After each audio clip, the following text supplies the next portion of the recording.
commencement, l'Éternel, lorsqu'il crée l'homme, lorsqu'il le fait à son image et à sa ressemblance, l'Éternel donne à cet homme un commandement. Et le commandement de Dieu sur l'homme était de ne pas toucher le fruit de la connaissance du bien et du mal qui se trouvait au milieu du jardin. Lorsque l'Éternel planta un jardin en Éden, l'Éternel permit à l'homme de manger de tous les fruits qui se trouvaient là dans le jardin, sauf le fruit de la connaissance du bien et du mal. Mais malheureusement, un jour, l'homme, nous avons lu en amont dans le chapitre 2, lorsque l'homme rencontre celle qui était os de ses os, et après ils sont devenus une seule personne, n'est-ce pas? Et donc ces deux commençaient à vivre dans le jardin.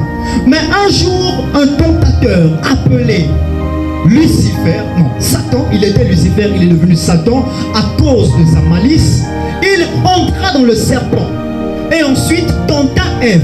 Et après la tentation, qu'est-ce qui s'est passé?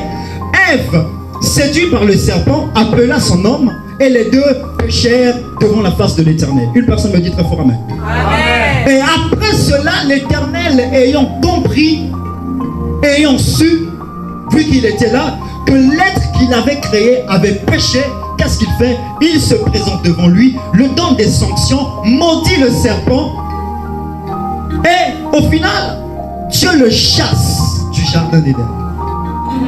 Après les avoir chassés du jardin, il y a quelque chose qui s'est passé. Parce que en vérité, bien aimé dans le Seigneur, Dieu nous aime tellement. Et Dieu n'est pas ce personnage qui veut voir son image, sa ressemblance, être comparable au lion qui n'est pas son image, être comparable aux créatures qui ne sont pas son image. Est-ce que toi tu peux permettre que ton enfant puisse mourir de faim tandis que toi tu es milliardaire? De la même manière aussi, Dieu qui possède toutes choses ne pouvait laisser son image et sa ressemblance mourir. Alors qu'est-ce qu'il fait? Il décide de le sauver. Et la décision de le sauver, c'est ce que nous appelons la rédemption. Dis très fort la rédemption. La rédemption. Dis encore la rédemption. La rédemption. Le péché a fait de sorte que l'homme qui était l'image, qui était à la ressemblance de Dieu, puisse rentrer en désaccord avec ce Dieu qu'il avait créé. Bien aimé dans le Seigneur, à chaque fois que tu pêches, tu rentres en désaccord avec le Dieu qui t'a créé. Amen. À chaque fois que tu vis dans le péché, tu rentres en désaccord avec le Dieu qui t'a créé. En fait, à chaque fois que nous péchons, nous appelons et nous demeurons dans la séparation entre nous et la source. En fait, le péché devient comme le barrage qui empêche l'eau qui se trouve à droite de couler à gauche. Et donc Dieu savait que l'homme avait péché. Et qu'est-ce qui devait se passer? Il fallait que l'homme puisse payer de ce qu'il avait fait. Parce que l'Éternel Dieu dit que lorsque c'est-à-dire le jour que tu mangeras de ce fruit, tu mourras. Mais nous constatons, lorsque l'homme a mangé ce fruit, il n'est pas mort. Est-ce que lorsque l'homme a mangé après, il est mort? Non.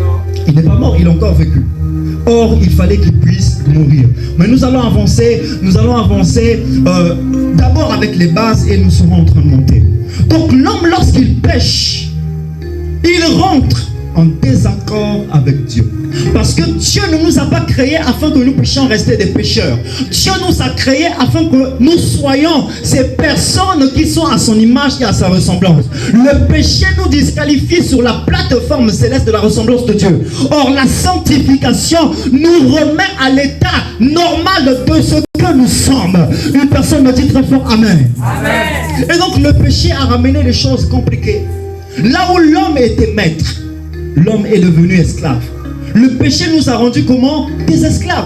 Le péché nous a rendu comment? Des peureux. Tu n'as pas été prédestiné afin d'être esclave. Parce que Dieu, qui est le Père de toute liberté, qui est d'ailleurs la représentation de la liberté, n'est pas esclave. Comment Dieu va créer une personne et ensuite cette personne sera esclave? Tandis qu'il est à sa ressemblance. Ah oui, nous comprenons par là que la personne n'a pas été créée esclave, mais par sa désobéissance, elle est devenue esclave.